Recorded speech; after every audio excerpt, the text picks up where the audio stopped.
Good morning. We have here with us Ashish. We're very lucky. I'm going to introduce him.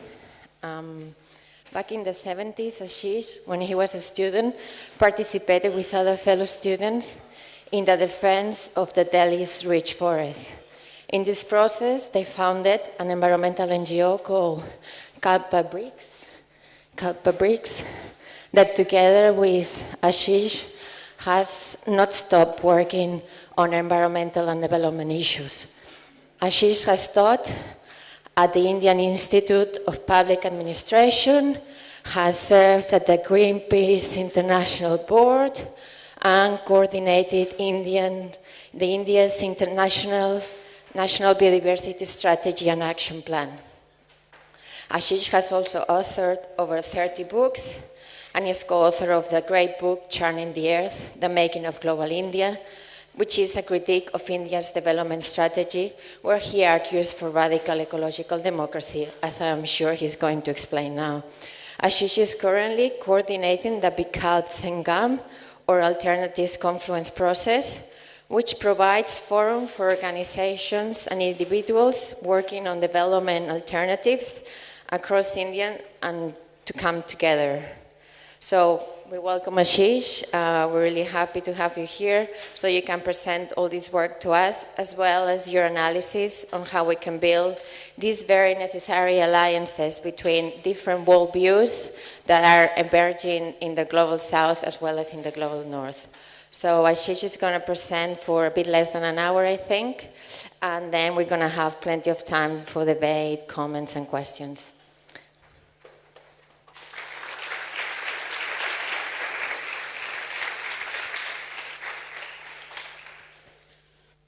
Thank you. Namaste.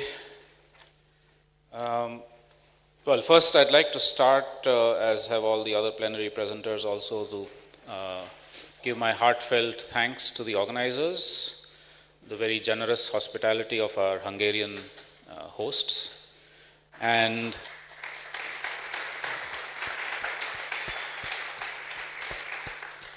everybody who's been feeding us, everybody who's been keeping all the rooms clean, the bathrooms clean, etc., etc., etc. So many, many thanks to all of them.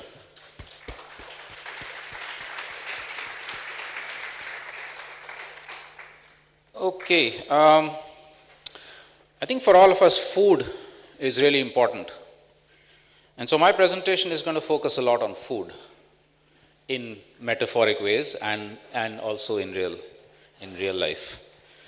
What do we have today? In the presentation that I have, and hopefully it'll be less than an hour, I'm going to spend a little bit of time on the loss of appetite, looking at the bad news, what's going wrong with growth and development. Clive and Barbara have already done brilliant jobs in deconstructing growth and development and sort of demolishing the myths that they present to us. So I don't think I need to spend more than a few minutes on this, and maybe present a little bit of what's happening in India. I'd like to spend much more time on the appetizer, which is looking at alternative initiatives that are actually happening at the grassroots, mostly in my experience from India, but also mentioning a few from other parts of the world. Then get to the main dish, which is looking at what are the sort of frameworks that are emerging from these initiatives towards a fundamental transformation of society. And again, that builds on what Clive and Barbara have already spoken about. Maybe a little bit of coffee time for reflecting on some key questions that arise in the search for alternatives. And then finally, a little bit of dessert on some interesting confluences that are happening, and one that I would like to propose. So, if we look at our dominant vision of development, for me, what comes to mind immediately is violence. It's violence against the rest of nature, as you can see in that advertisement on the top left-hand side. It's violence against communities, violence against cultures, and so on and so forth. Again, I don't think I need to go into it in detail, but when we go to a doctor and he or she says there's some growth in your cells, you get panicky, right? You get alarmed. When you go to an economist and say there's growth, like, oh, jumping up and down, all excited.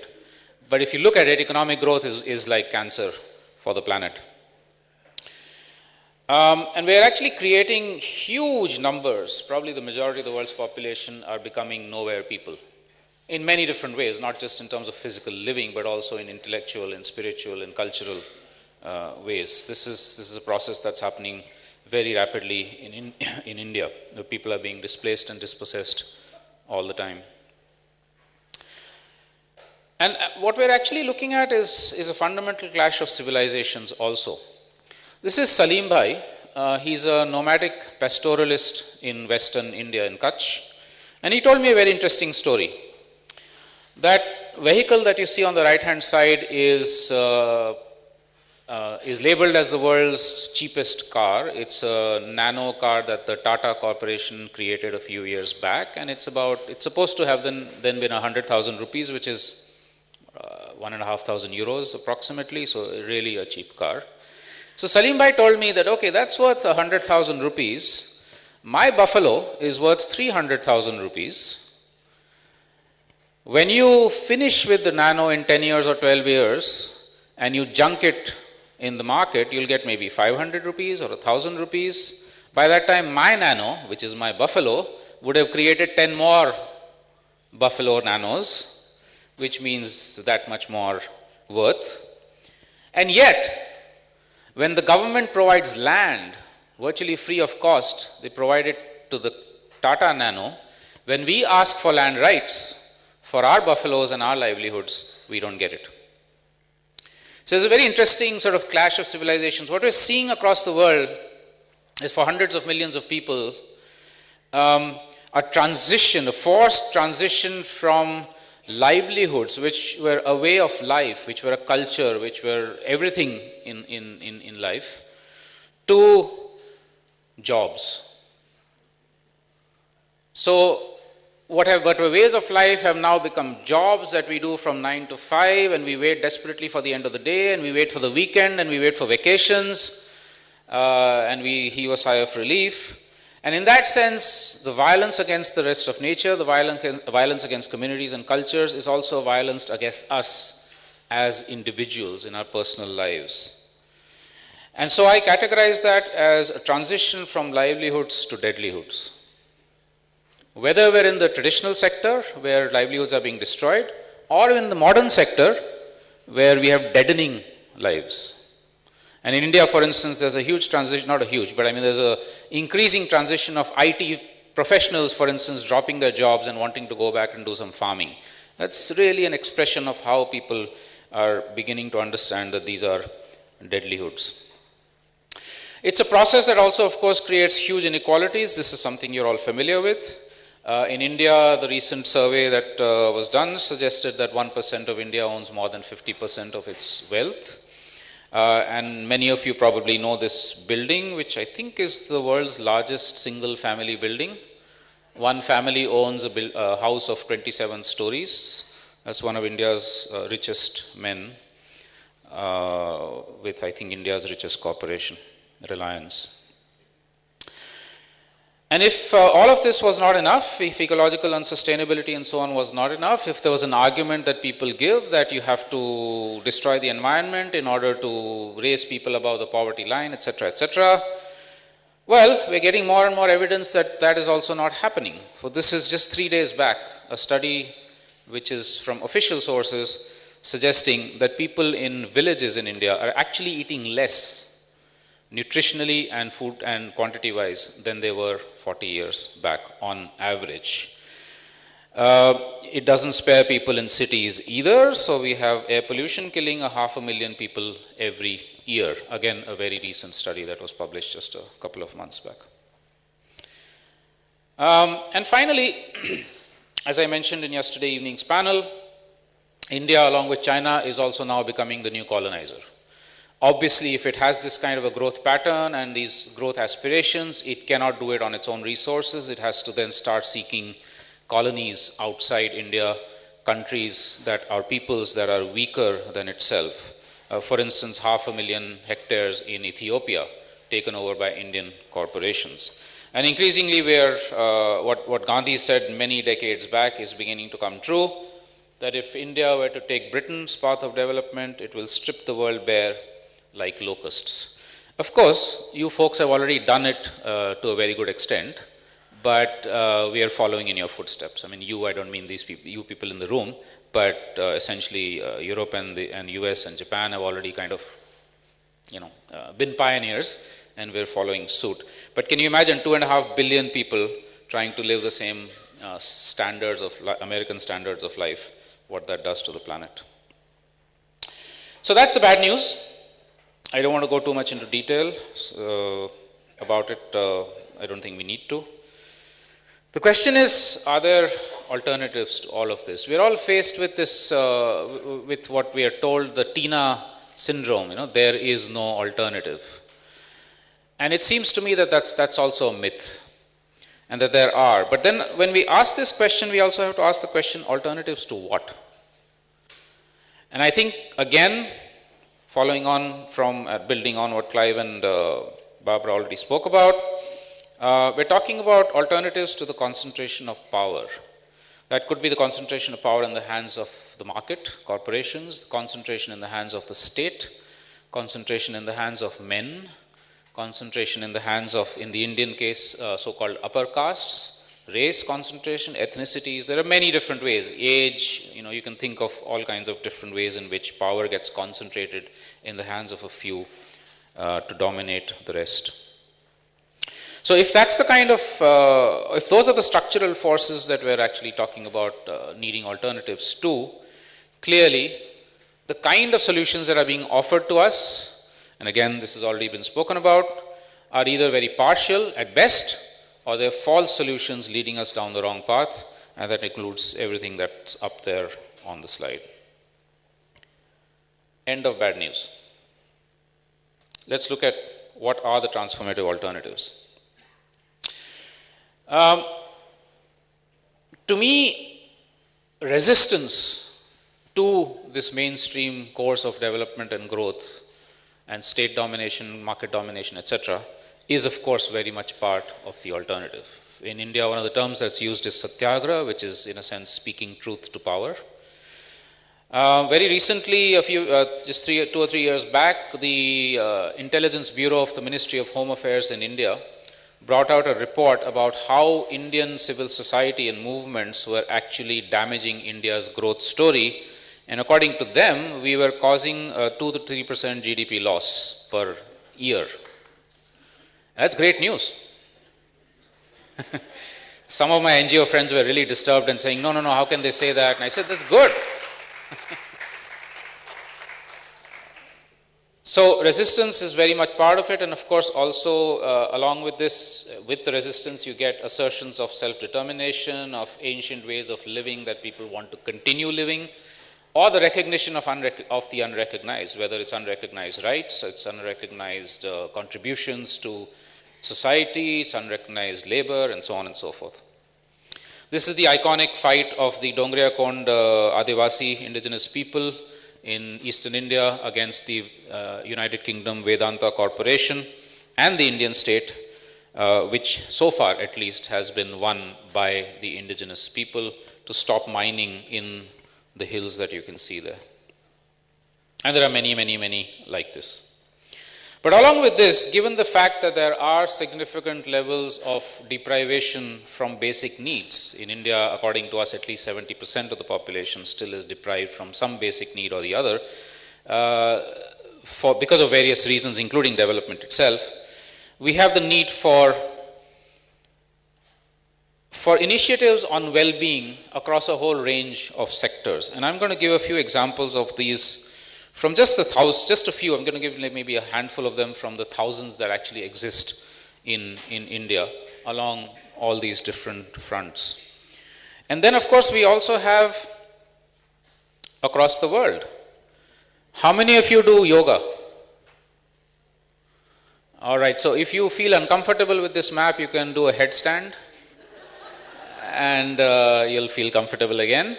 I like using this because it's a nice cultural shock. It wakes us up from the sort of colonial hegemony of even mapping that we have been facing. But so There's all kinds of alternatives coming up around the world. Country in Aboriginal Australia, Ubuntu and many other variants in various parts of Africa, Bougainvillea and other variants in South America, ecofeminism. I don't mean to say it's only North America, it's across many different parts of the world. The Kurdish territories, the eco-socialism, solidarity economy in this part of the world, biocivilization, Brazil, agroecology, permaculture in again many parts of the world, Kyosa in Japan, Zapatistas in Mexico, very inspiring. The commons, many people here. Did I forget something? Yeah, I think so. Are people familiar with degrowth? Yes. Okay. What I'm going to present is a few examples of what's happening in India, which are really inspiring grassroots examples of some alternatives that people are coming up with. Let's take food again. This is an organization comprised of Dalit women small-scale farmers. Now, Dalits are the so-called outcasts of India, the most oppressed social section. So, if you look at it, Dalit women small farmers, they're triple marginalized peoples. In the last 30 years, these women have organized themselves as collectives called sanghas. They've revived a lot of their traditional agricultural diversity. They've thrown out chemical farming. They've brought back organic, biologically diverse farming. They've created grain banks in all the villages that they live in. They've created links with producers, and so on. One of the most interesting things, and of course also fought for land rights for women, which is a very unusual thing in India. Most land is titled to men, but they have fought for and secured land rights for women. One very interesting thing they've done is India has something called the public distribution system, which is a government welfare scheme to provide cheap food to poor people. With this huge one, of course, is corruption is a huge problem, but also this problem that it's all rice and wheat taken from the so-called Green Revolution areas, and by the time it gets to people down on the ground, it's really bad quality. So what they've done is they've created a parallel public distribution system for the poor people in the village, where locally grown organic local millets and local rice varieties are available for the people. They've also gone well beyond agriculture and do community media. They make their own films, they run a community radio station, they run their own school, and so on and so forth. And it's an incredible transformation that you see there, which is not just a transformation in food sovereignty or controlling media, but also more fundamentally a transformation of their status as Dalits and women and small farmers, and that sort of demolishing the kind of traditional inequalities and exploitation that existed. Let's take water. Moving away from the paradigm of big dams and the paradigm of saying some places have not enough water, some places have too much water, and so we move from here to here. We actually start looking at alternatives such as, for instance, in Rajasthan in Western India, one of India's lowest rainfall areas, where several hundred villages have created water sovereignty or water self-sufficiency by making small-scale structures. Now, that's a technological innovation. That's important, but what to me is even more interesting is that for something like 10 to 12 years, they experimented with eco-regional planning, which is to say that they took over an entire river valley of 400 square kilometers, and 65 villages along the valley formed a parliament, a people's parliament, to discuss issues relating to not just water sharing, but also all other aspects of living in that valley, the conservation of forests, the disputes between villages, and so on and so forth. It's a very interesting experiment. It has become much weaker now for various reasons, but in the time it lasted, it provided lots of very interesting lessons of, and I'll come back to that, of cutting through traditional political boundaries and working at ecological or biological, biocultural regions. Let's take another example, which to me is it's one of my favorites, now widely cited in India for various reasons. This is a village in central India, an indigenous village, which about 30 years back was involved with a fight against big dams, and a successful fight where they stopped two very large hydroelectricity and irrigation projects. But in the process, they also actually got politicized to say that why don't we form decision-making processes that actually also democratize things that are happening in our own village. It's not just a fight against the state, we also have a fight against our own internal inequalities and other aspects. So they decided that all decisions in the village will be taken by consensus by the entire village assembly, which is the women, men and children, and that these decisions will be taken only when everybody agrees to it. Now, of course, there are issues there also which we can discuss. But they also formed a whole series of, and they keep forming, this is an ongoing process, study circles, so that they say that, okay, our own local traditional knowledge, if it's not adequate, we might call in somebody from outside and we put these knowledges together, and we then take that to the village assembly, and the assembly is able to take an informed decision. Through all of that, in the last few years, they've taken back control over forests that had in colonial times been taken away by the government and retained by the independent Indian state. They've taken back control over it and created full employment, energy security, food security, etc., using forest resources and their own agricultural resources. And the most interesting thing 3 years back is that all the private agricultural land of the community has been turned into commons. And I'll come back to this as an issue later on when we talk about economic transformation. And their slogan, which I'll use later on to talk about democracy, is that while we elect the government in Mumbai and Delhi, we are the government in our village. So in fact, they've been implementing this. Nobody else can take decisions in the village except the assembly itself. And we find similar things happening in other parts of the world. Some of you are more familiar with this than I am, so maybe in the discussions you can tell us more or raise issues about it. I'm not going to go through all of these, but there's many different initiatives on local self-governance, on building more self-sufficient communities, autonomous communities, which do not take the dictates of governments and corporations. Across the world, we also see this phenomenon of indigenous peoples and community conserved areas. According to us, possibly more area is covered by this than by so-called conventional protected areas, government protected areas. At least 12, 13, 15% of the world's surface covered by indigenous territories and community areas, which are managing to conserve the ecosystems and the wildlife and the biodiversity and their ways of life through this.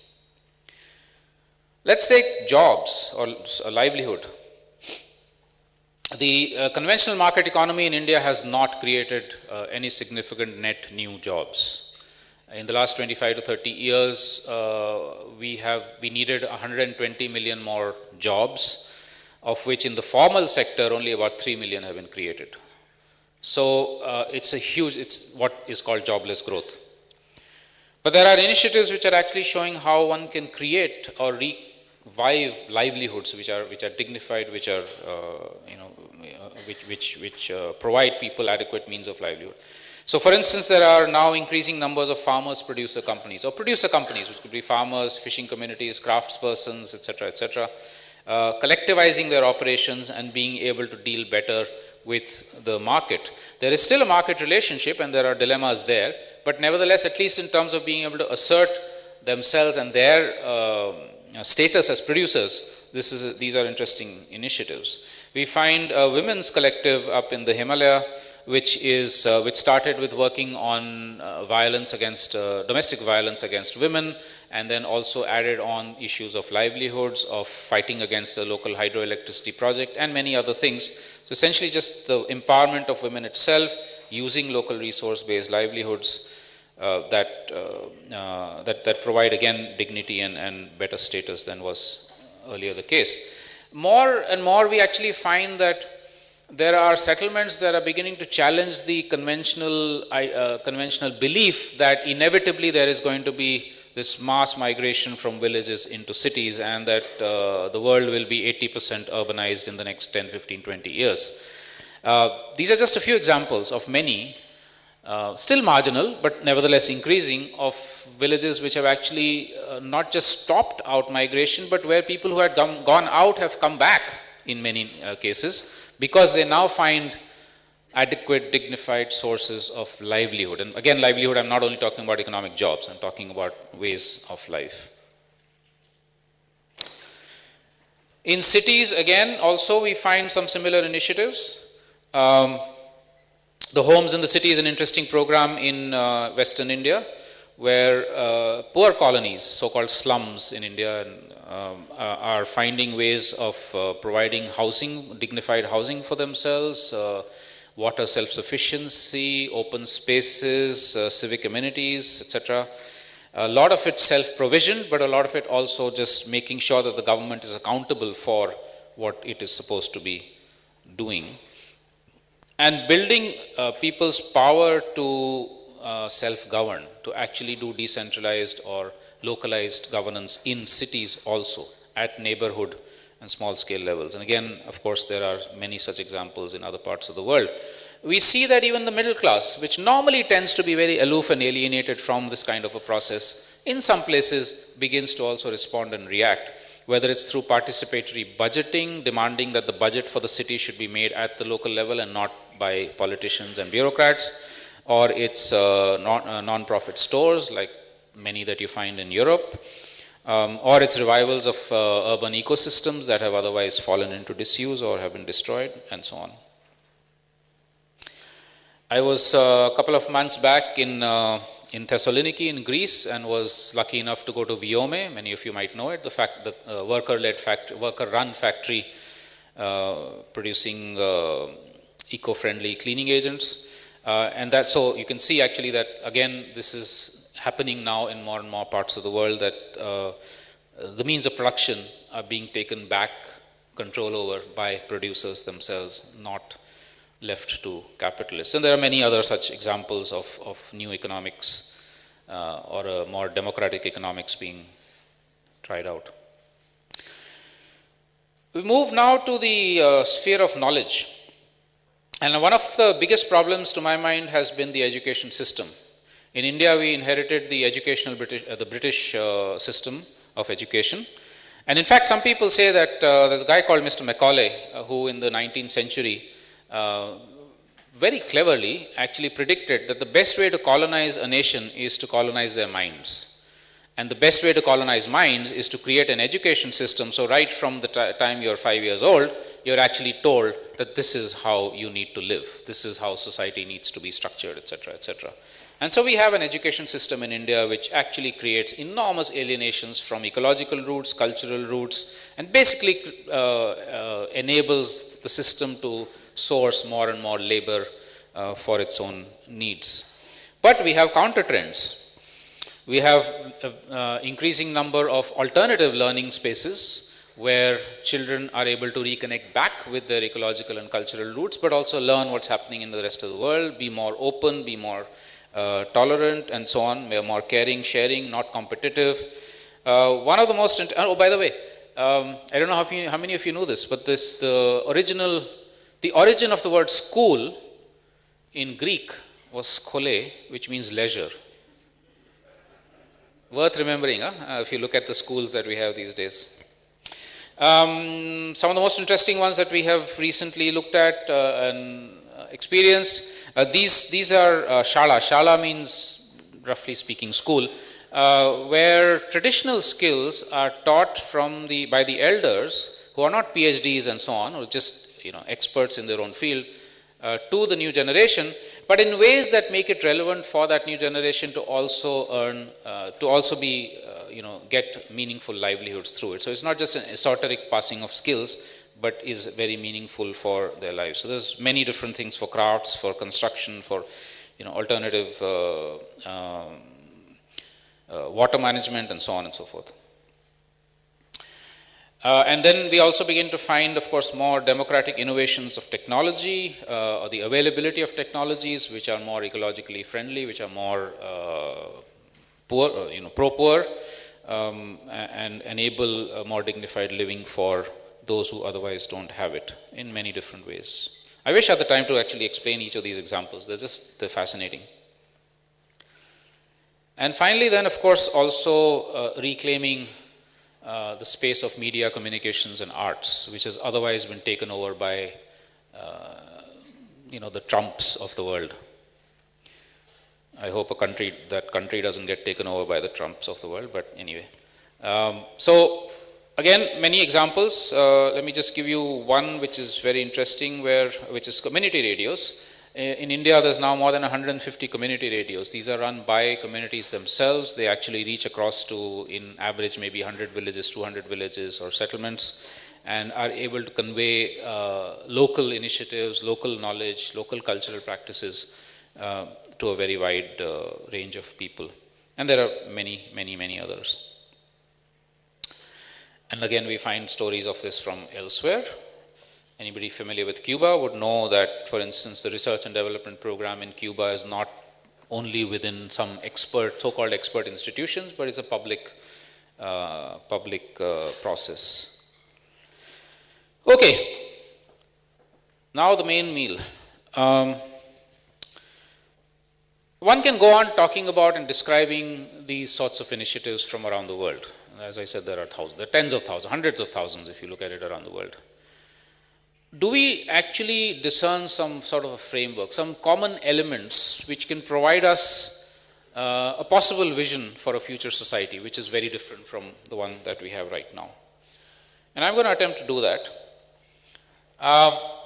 For us, the learning from these initiatives with people who are part of these initiatives is not like an academic exercise, and I'll talk about the process at the end of how we do this. But the learnings is that there are at least 5 interconnected circles which are core to this transformation. And I'll talk about each one of these in a minute. Right now I just want to name them. There's ecology, there's democracy, political democracy, economic democracy, social justice, and cultural and knowledge diversity. And I'm hoping that the Olympics of 2050 will be about these 5 circles and not those 5 circles. It will be more about cooperation than about competition. So, the dish that is brewing this morning is what we call eco-Swaraj, and explain Swaraj in a minute. It's a very simple concept that, and by the way, the meaning of radical, just like the meaning of school, because we tend to think of radical as being extreme. Actually, radical simply means going to the roots. But because you go to the roots, you also challenge the conventional. So the concept is simply that all of us are involved in decision-making processes. We don't leave it to politicians and bureaucrats and so on. We're all involved. We all have the power, the capacity, and the forums to actually be involved in decision-making processes. But that while we're doing it, we are also ecologically and socially responsible, which means issues of sustainability and resilience and equality and justice and so on are built into our decision-making processes. And it also means that the fulcrum of decision-making moves away from governments and corporations to communities. Now, those communities can be defined in many different ways. It could be an old village or an urban neighborhood. It could be a collective of degrowthers or alternativers or whatever. There are many different ways in which you can actually define collectives and communities. But decision-making is in those forums and not with corporations and the state. Why do I use the word eco-Swaraj? Swaraj, as you probably know, was a term that was popularized by Gandhi in the independence struggle. Unfortunately, because it was connected to the independence struggle, it has gotten to mean independent, a country independent of its colonial masters. That's really a superficial meaning of the word Swaraj. Swaraj actually means, when you say self-rule, it's really about from individuals to communities. It's about freedom, but freedom that is exercised in a way that is responsible to the other. So my freedom cannot come at the expense of your freedom, and our collective freedoms cannot come at the expense of the planet or other species. So it's a much deeper concept, which is politics, which is economics, which is spirit, which is culture and everything. And of course, this is not the only Indian concept. There are hundreds of such concepts which one can talk about.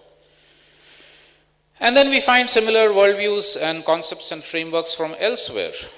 Yesterday, Edgardo, I think mentioned buen vivir, but of course it's a concept that you now increasingly know. I'm actually a little jealous about this. I don't know why buen vivir has become so well known in Europe and Swaraj has not. Okay, so, okay, I'm joking. But,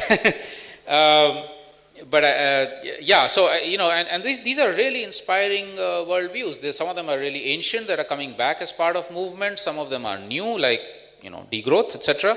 But you can see that actually people are trying to move beyond beyond the sort of normal conventional ways of looking at life and things, and trying to create or recreate and revive more holistic, more fundamental ways of looking at life. So, what is the recipe for transformational alternatives? Going back to the Olympics circles.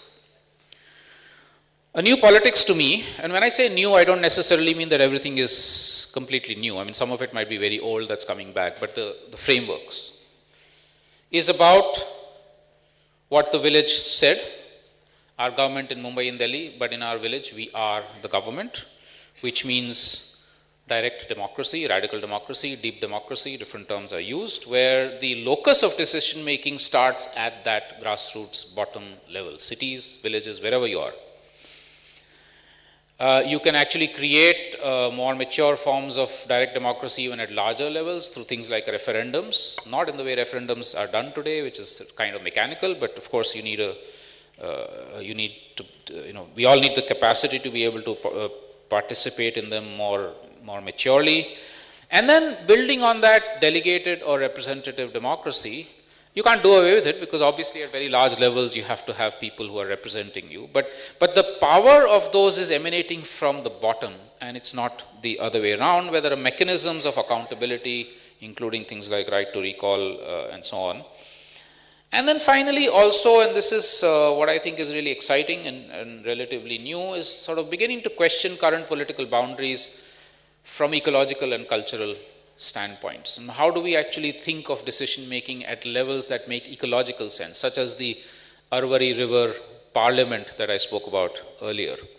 And which also then means, are we then talking about a borderless world, as in nation state boundaries break down? And then what would be the new, not boundaries, but what would be the new units of decision making? How do they sort of relate to each other?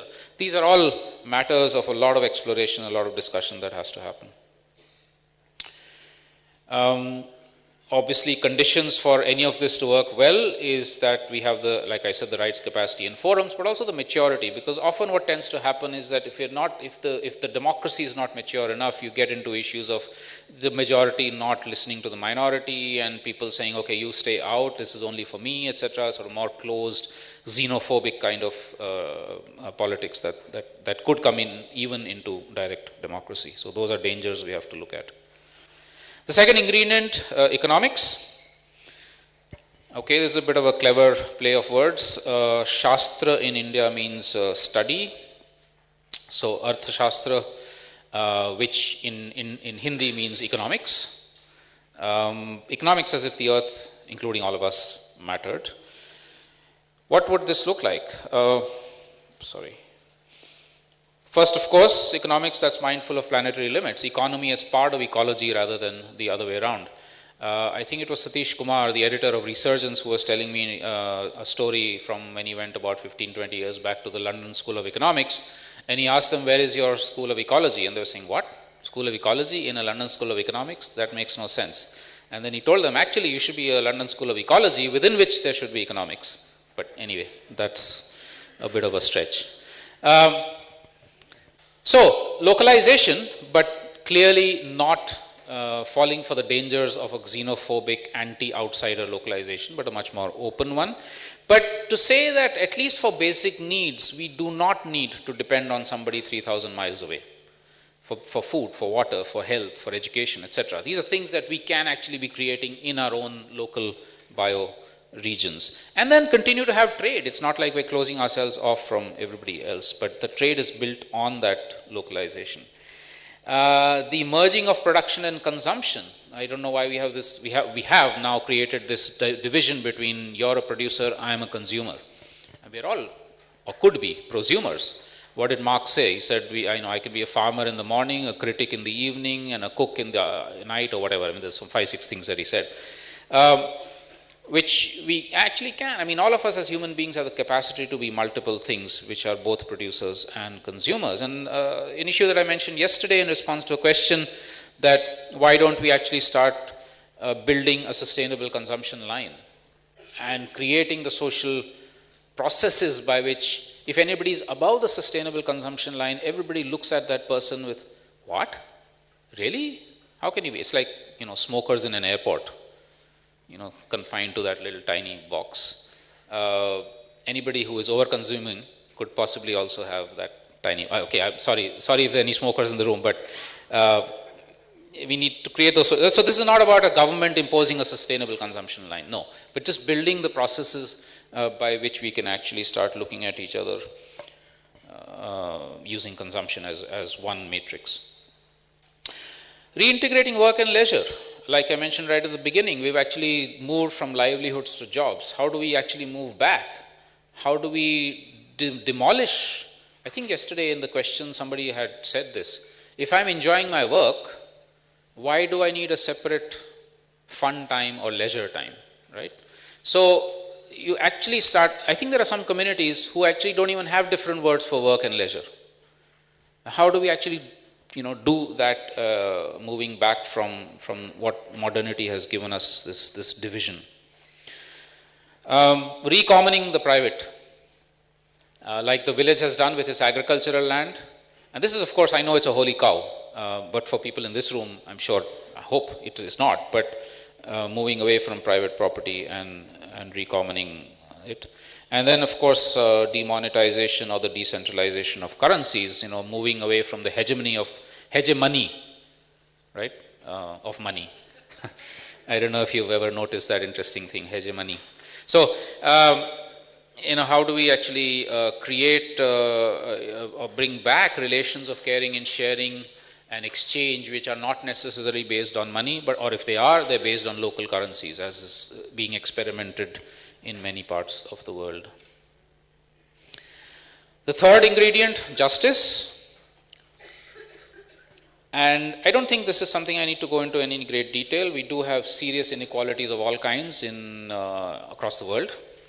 And of course, they have to be tackled. We have to move towards systems where equality becomes the norm or equity becomes the norm and not inequality, which can be rights-based approaches, but rights with responsibilities. We have a tendency, at least in India, to keep fighting for rights, but we have to understand that those have to come with the responsibilities. Swaraj, again, that my freedom can only be if I'm also respecting your freedom. So the concept of Sarvodaya, which is everybody's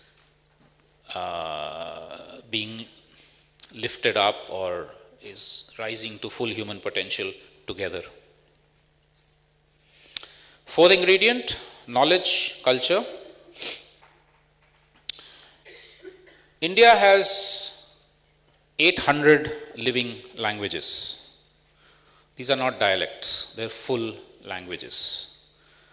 So somebody sometimes says, okay, you're in India, I mean, you get a South Indian coming up to me and starting, they will know, but they say, okay, I'll speak in Tamil to you, and I'll say, I'm sorry, I don't understand that language at all. It's a completely different root. There are like 3 different roots of languages in India, the 800 living languages, which is actually an incredible resource. I mean, a linguist recently told me that in northern India, in the state of Himachal Pradesh, there are 320 terms for snow. When it falls, how it falls, where it falls on, what is the size of the snowflake, how fast it melts, everything has a different term. Now imagine that knowledge being used for dealing with climate change. And imagine if English is taught or Hindi is taught in all the schools, and in the next generation you lose all those terminologies and the knowledge that goes with that. So the importance of cultural diversity, which is not just language, of course, but all sorts of other things. The importance of democratizing knowledge, whether it's modern science and technology, or it's so-called traditional sciences and knowledge, or any of the other forms of knowledge. The importance of recommoning the media and arts, and recreating opportunities for personal spiritual enlightenment and growth, not falling into the traps, of course, of mainstream orthodox religions. And this means then that we're talking about an alternative globalization. It's actually globalization that's happened for the last 5,000, 6,000 years. We have exchanged all kinds of things. If you grow mango in Brazil, it came from India. Indians' food is known to be spicy food. Those spices came from Mexico. When I talk to younger generations in India today, they don't believe it. They say, no, this is Indian. Spices are Indian. Chilies are Indian. They're not. They're from Mexico. So we've had exchanges of cultures and materials for a long time. That's globalization, and that's fine. And I think we need to continue that or even build on it.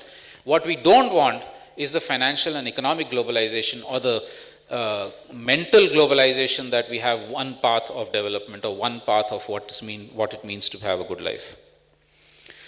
Fifth ingredient, of course, is a renewed relationship with nature, in which we recognize that we're part of nature and not separate from it. And of course, we respect other species and respect nature in all its incredible complexity and diversity. So, of course, we have 5 ingredients, but they're not going to be cooking unless there is a medium. In India, we use too much oil, so I'm not going to mention oil. It could be any cooking media. Maybe olive oil, because that's not so harmful. What is this? To me, actually, this is the most important thing, which is values and principles. And I'm just going to put them up here and not sort of really discuss them, because each of these will take its own time. But it seems to me that the alliances, the commonalities that we are able to build with each other across the world, cutting across the incredible cultural and ecological and political and economic differences or diversity, is at the level of these values. And this is a set of values, a very initial set of values which one can then contrast to the one that dominant economy and dominant polity is talking to us. So it's collective versus individualism, the commons versus the private, diversity versus homogeneity, and so on.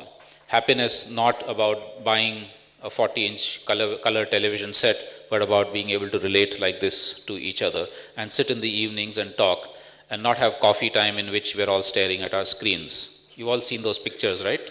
People having coffee together and basically just talking to their screens, mobile screens or whatever. So I'm just going to put this up there, and maybe an interesting exercise for a minute. Close your eyes, open them, and go straight to any one of them. And then in the discussion time, maybe we can talk about, if you think you want to talk about any of these values. Right. Coffee time. Sit back and let's ponder over questions that we need lots of dialogue, lots of resolution, lots of answers for. Is there going to be a state at all in such a future of radical ecological democracy? If so, what would be its role? What can we think of global governance? United Nations is nation states. So if we say that's not acceptable, what could be a people's global governance? What could it look like? Would there be any business sector left, private or otherwise? And if so, are we talking about profits? Are we talking about revenues that get channelized back into social purposes? How do all these thousands of initiatives across the world actually begin to network and come together to force the larger changes in the structural changes that we want? Okay, the Microsoft, which is what many of us are involved with, versus the macro hard, which is that dominant economy. There's no pun intended here, by the way.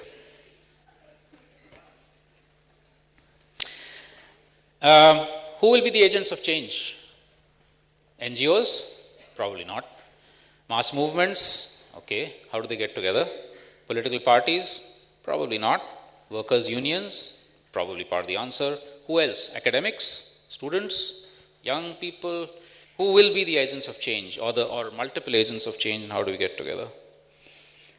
How do we rethink epistemologies? How do we actually create space for multiple ways of looking at the world, for different worldviews, moving away from the domination of a Western mode of thinking and doing, including things like time. A colleague from India who's going to talk about it later today was just mentioning about time itself. And yesterday evening I was also saying we're talking about linear time versus circular time.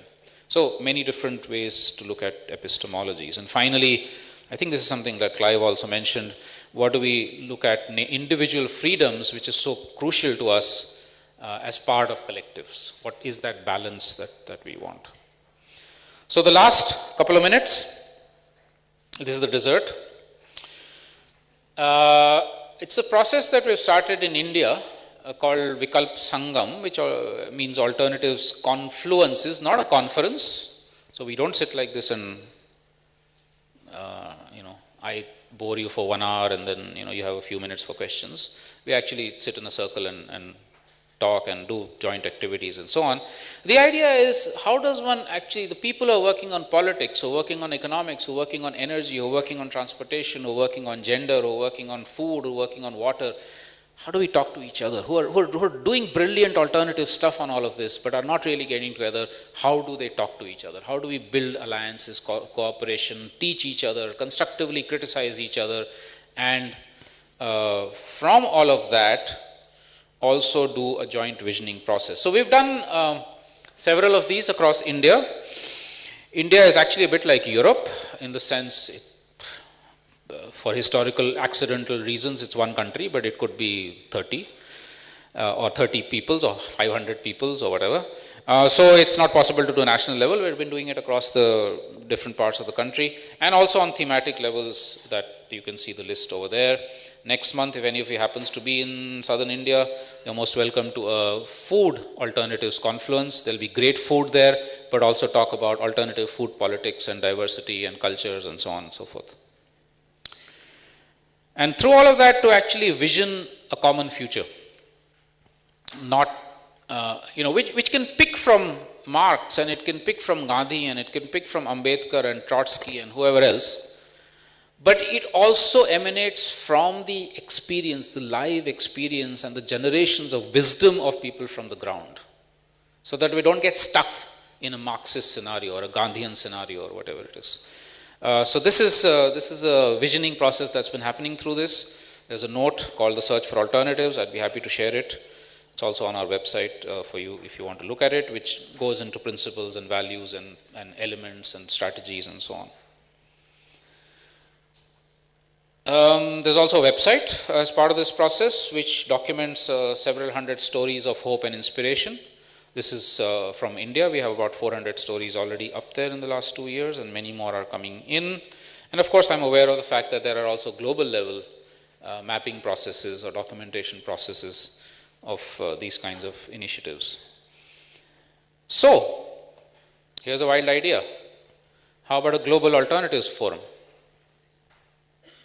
Not a global degrowth forum, but a global alternatives forum in which there's degrowth, there's Boen Vive, there's Swaraj, there's commons, there's all kinds of stuff happening. Any volunteers to organize it? Seriously, we should think about this. Finally then, we often get charged with this. People will stand up and say, oh come on, this is a utopia. I mean, why are you dreaming? It's never going to happen. In the book that a colleague and I did, which has 300 pages of bad news of what globalization has done to India and 100 pages of alternatives, that's a beginning and we'll write more. I have a couple of copies if somebody is interested, and I also have an extreme summary of the book which is only 20 pages and it's got pictures if you don't want to read 400 pages. But in this book, at the end we say, we address this question of an impossible utopia. And what we say is the following, that between these seemingly impossible paths and the obviously insane one of unending growth, we prefer the former. Thank you very much.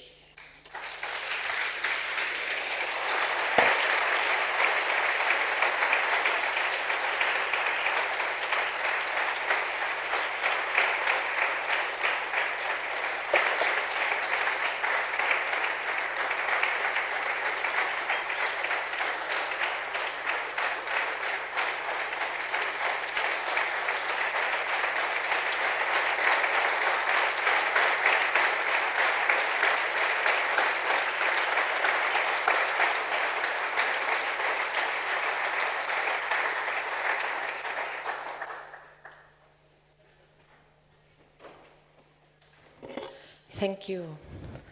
Thank you, Ashish. Well, we loved your talk. Thank you.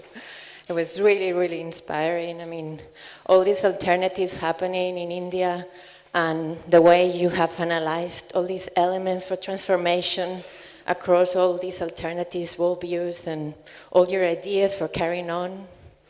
I loved your idea of the Global Alternatives Forum.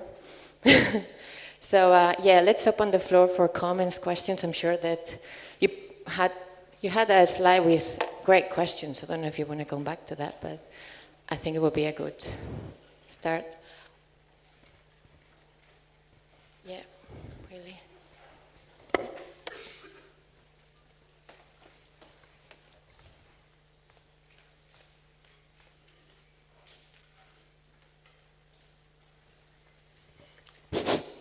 Yeah, Volker Maurer, University of Vienna, Austria.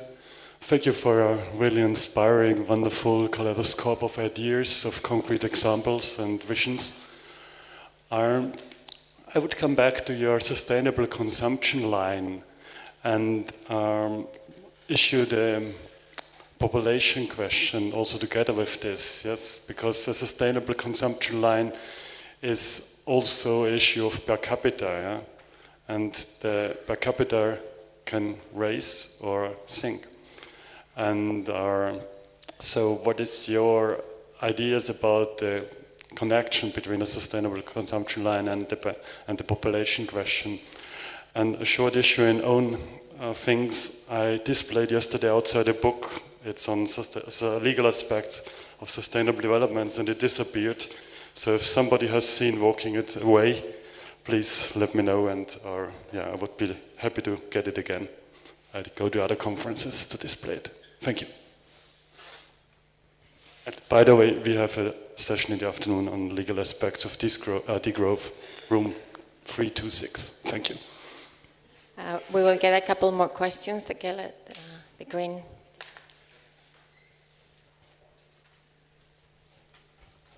Thank you.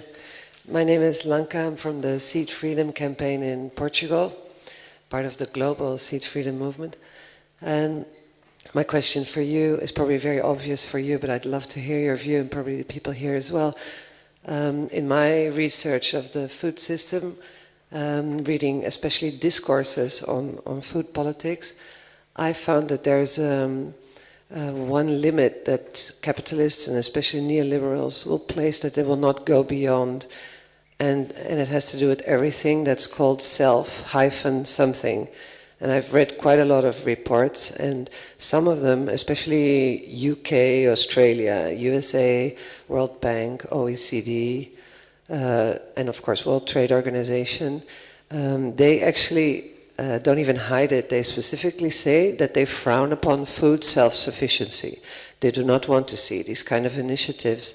They will allow you to do some organic things and a bit of agroecology on the side, you know, maybe make the poorest people less poor, but don't go too far. Anything that's self-sufficiency at a larger scale, they will react. I don't know exactly how yet, but I know they will react, and I'd like to hear your view on this. Gareth, back there.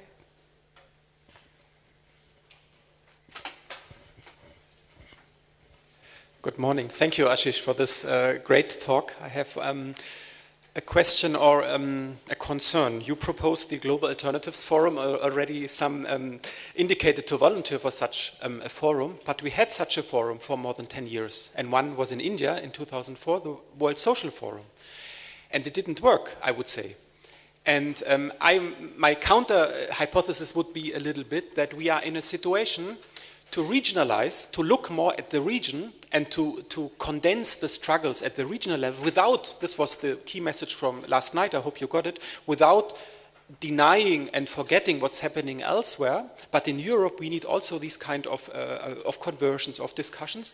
And the other proposal is, or let's say the conclusion out of the World Social Forum, not to have such a global alternatives forum for all the struggles, but to have within the specific spheres. I know it's difficult to compartmentalize, but at the end of the last World Social Forum, we had always more than 20 working groups on water, land, seeds, feminist issues, and so on. And maybe we are in a situation to bring together these kind of alternative experiences in order to avoid the trap to have another big attempt with all the money, with all the effort, and to reproduce the experience of the World Social Forum, which was great for 10 years, but then please let us know your evaluation, why it collapsed, kind of. I think we collect one more question, Miriam, here, and then we will let Ashish answer.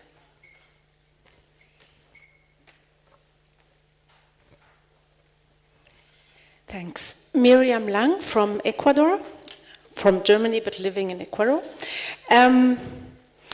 I would like to introduce a little bit of our debates about the rights of nature we have had and which also entered the Constitution, because that supposes that you establish rights for non-human entities. And the background is a little bit that we are having increasingly rights for non-human entities like corporations that effectively have rights and not so many responsibilities, right? Because this suddenly is voluntary and not binding. And so in our discussions, the necessary correspondence between rights and responsibilities when we talk of the rights of nature is not working. And even if you think of some human groups that simply are not able, because of some condition, to have responsibilities, I think we could introduce the possibility of permeability on the margins of this correspondence between rights and responsibilities. And then I wanted to introduce the greed line as a concept, which is very similar to the sustainable consumption line, like in the way of not problematizing so much poverty, but problematizing billionaires and just shifting the focus on that the problem is being rich and not being poor. And there are some scholars pushing this concept of the greed line, which could be made productive.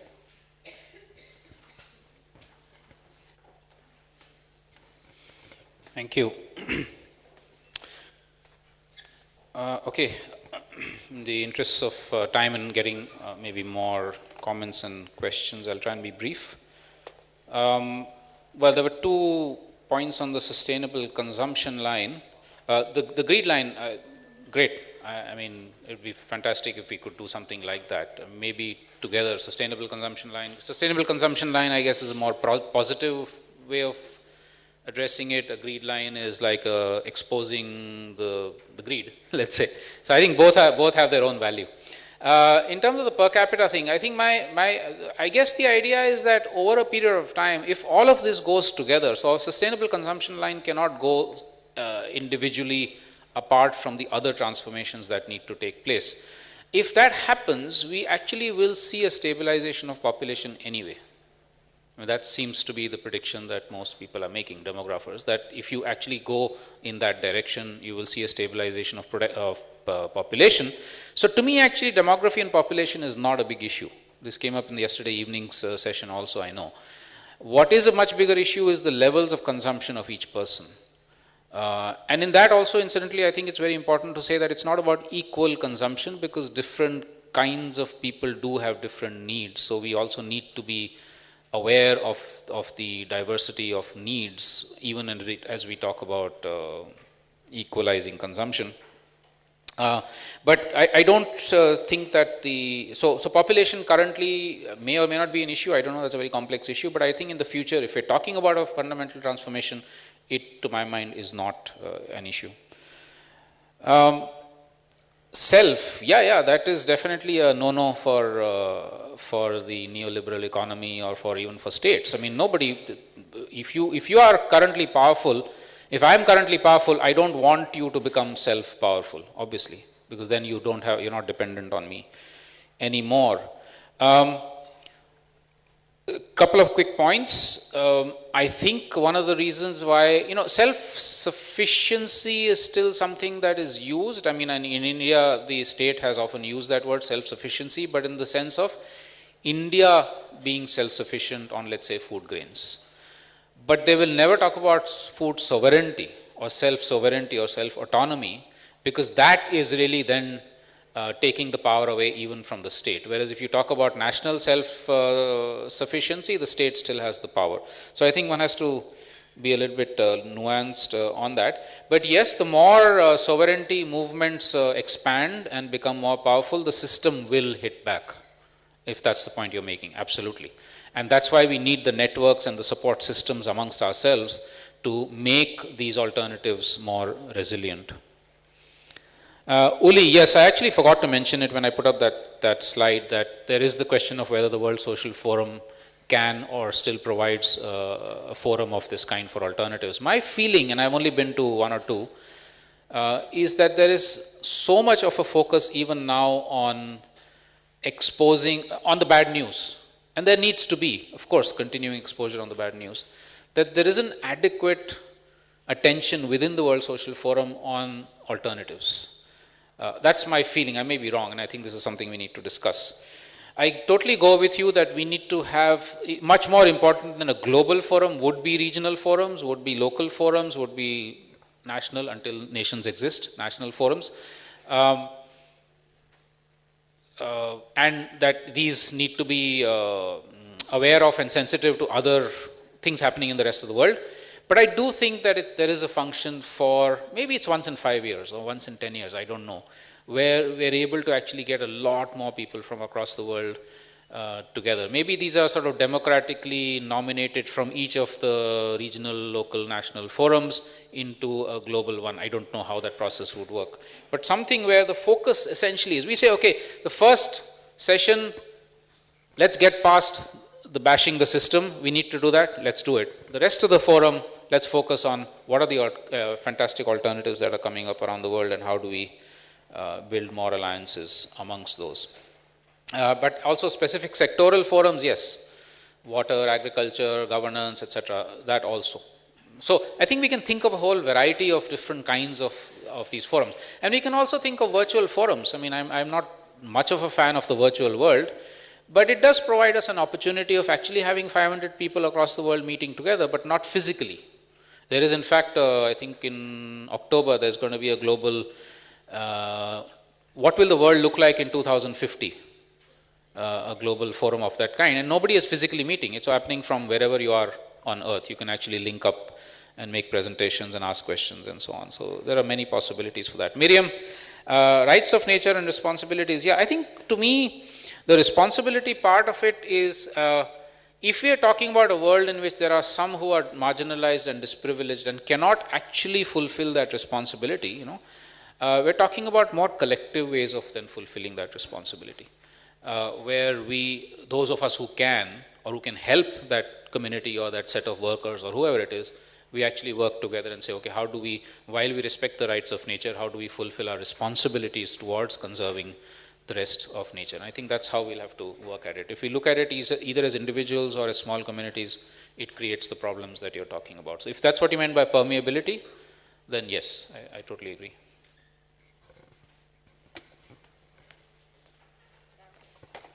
Long hair.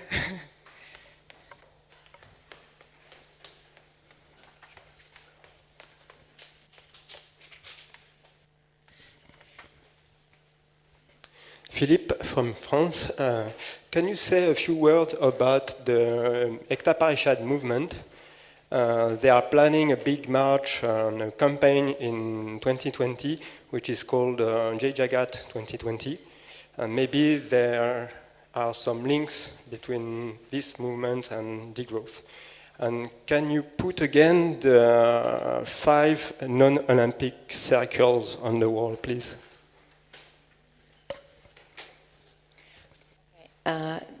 Right in the middle with long hair, yeah.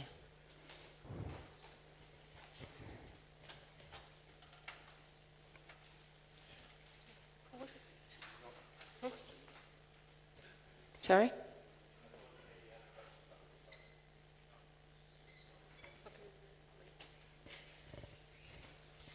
Glenn Smith from the British education system that you so accurately described, unfortunately. Thank you for inspiring us all, first of all. One thing that I find interesting about your model is it's really tied together by the slide with the values and the principles.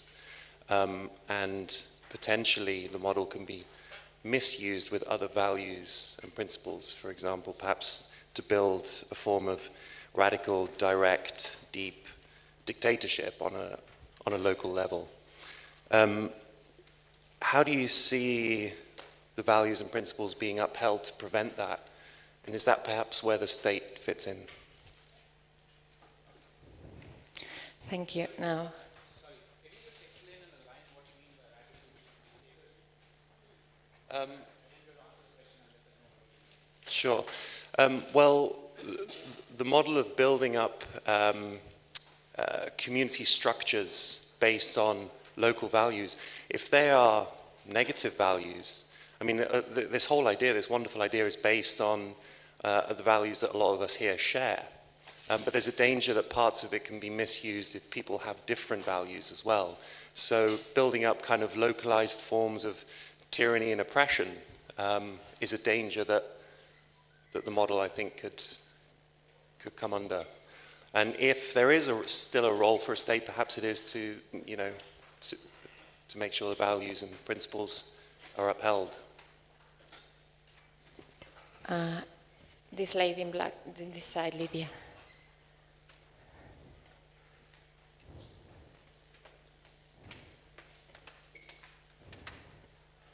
Thank you. Kerstin Wüdra from University of Applied Sciences, Erfurt.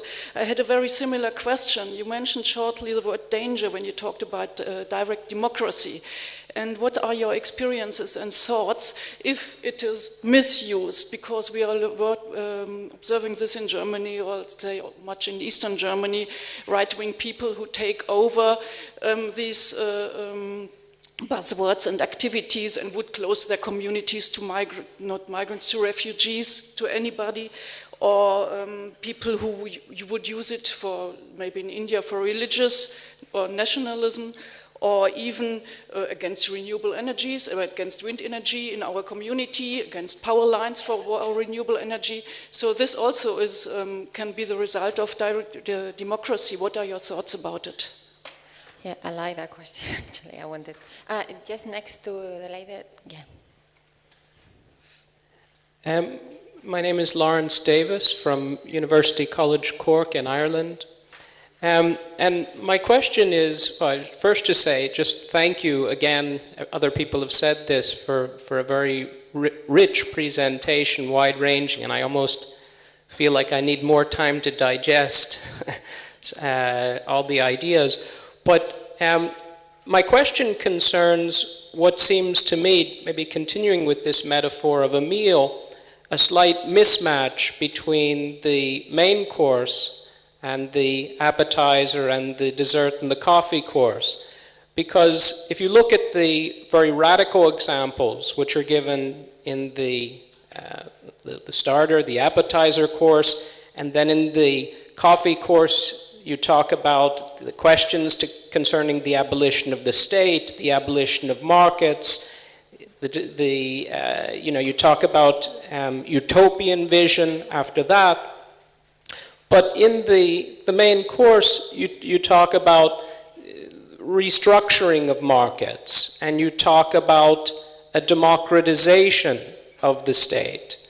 And I'm just wondering why, when you're developing your ideas, your institutional proposals, why not think very radically about supersession of the state, overcoming of profit markets? And I take the point which has just been made, there are obviously need for coordinating mechanisms between communities for various reasons, but would that have to be a state form? I'm going to fit in one more question and then we probably have to close. The lady in white, yeah. Yeah, I've got a question about issues like respect for cultural diversity and like gender equality. So there might be a tension between those. And what is your experience with that in India?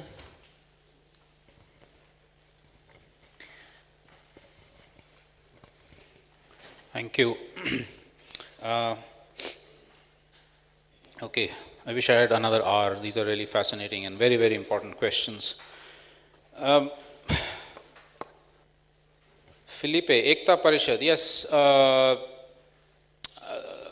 For those of you who don't know, Ekta Parishad is a land rights movement, land and resource rights movement, which started in central India with indigenous peoples and other marginalized section, is now more national. And in fact is having a march. The march you're talking about is the one that's happening in Europe, right? There's actually, So they've also become more global. It's a very interesting movement of people who are struggling for the rights of survival in that sense, land, water, forests, and so on.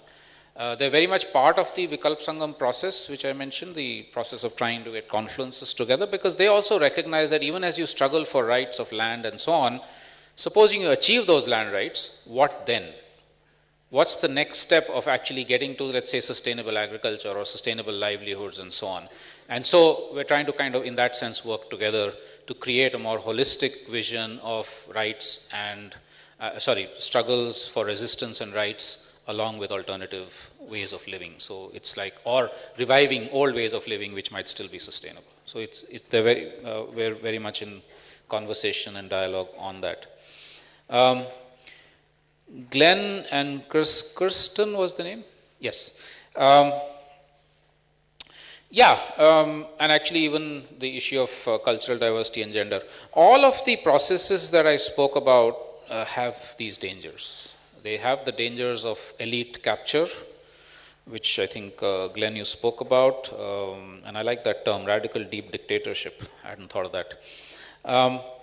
They have the dangers of continuing inequalities from the past, which could be gender, and certainly many parts of India that is a very serious issue. They could be the dangers of becoming closed, xenophobic, intolerant towards the other, outsiders, etc., etc. All those dangers exist, which is why, to my mind, two things. One, all these 5 circles have to go together. If we try and focus only on one, there is a possibility that another one might actually get violated or undermined. I mean, for instance, we could move to deep democracy, truly deep democracy, but the community decides to cut down the entire forest, and that has a significant impact on the downstream community. So, because it's not built ecological resilience and wisdom into its functioning. So, we have to figure out ways in which we can, and this is the conversation that happens in part of our Sangams also, the confluences, is where we're able to constructively challenge each other and say, oh, you've done fantastic work on gender justice, but why don't you take environment into account? Or you've done incredible work on X, but you've not looked at Y. And maybe I can work with you where we can actually work on this together. And that then brings in the role of, to my mind, first of all, the role of civil society. And I'm using the word civil society in a very broad sense. The role of networks of people like us who can help communities in this transition, in this transformation. For instance, with the issue of women. Now, women are traditionally not, even in indigenous societies in India, traditionally decision making is still with the men, even though there's much more equality in the indigenous societies, communities than in others. But so there's a dialogue that gets worked out where civil society organizations working with them on various aspects actually begin to say, well, is this an issue? Do you think it's an issue? It's not an imposition. It's not saying you have to have this X, Y, Z, but it's a dialogue, and you begin to see that over a few years or over a generation, changes then begin to take place where, whether it's Dalits or it's women or it's landless or whoever has been marginalized, they start getting slowly empowered. And in this, the role of the state, yes, and I think that at least in the near future, there is a crucial role for a state for guaranteeing rights. The problem, at least from India that we know of, is that the state normally tends to go to side with those who are violating the rights rather than those who would guarantee the rights. And so then you have to continuously question the role of the state. But it should be playing that role. It should be actually assisting women or landless or Adivasis or whatever to be part of the decision-making process and to be part of economic processes. It doesn't do that. So then Lawrence's question about the role of the state and market. Two quick points. Both the state and the market, the definitions that we've used right now are extremely narrow definitions. We have equated the state with the nation state. And we've equated the market with the capitalist market. Where's Rajni? Rajni here has written a very interesting book on bazaars, conversations and freedom. Is that the right title? Yes. Which actually traces back the history of markets and bazaars. They've been there for 3,000 years, maybe more. Ever since humans were trading in anything, they've been there. So why can't we actually revive or recreate or create new forms of markets or bazaars which are places of exchange, which are not capitalist, which are not captured by capitalist forces, which are places of exchange where you can, maybe there's some money involved, maybe there's barter, maybe there's different forms of exchanges. So I meant it more in that sense than in the sense of the capitalist market. And the same with the state. The state is a form of governance. So if you were to actually talk about governance across larger scales and across all the way to the globe, you can possibly think about people-led democratic state. I know it's a kind of a twist of the word itself, but if you look at the original meaning of the word state, it's a form of governance. It is not necessarily an elite capture or a nation state kind of thing. So I think that's one uses. And then I think I also have to admit that these are all, even in the processes we're doing, these are all evolutionary things that are happening. So I think we're also all clarifying our own concepts and thoughts and so on about what would be an ideal situation or situations, frameworks and visions, but also the transitions towards that where we might still have to continue working with some forms of the current system. We can't sort of jump right from here to there immediately. So what is this tension between that ideal or ideals and the sort of transitionary forms in which a little bit of working with the system, against the system, is a combination of that takes place. But I think we need to redefine also the terms in many ways. Great, thank you. So we don't have time for more, but it's a shame we have him here. So just come and talk to him after the end of the talk. He's here several days, so please approach him. Big applause for him, please.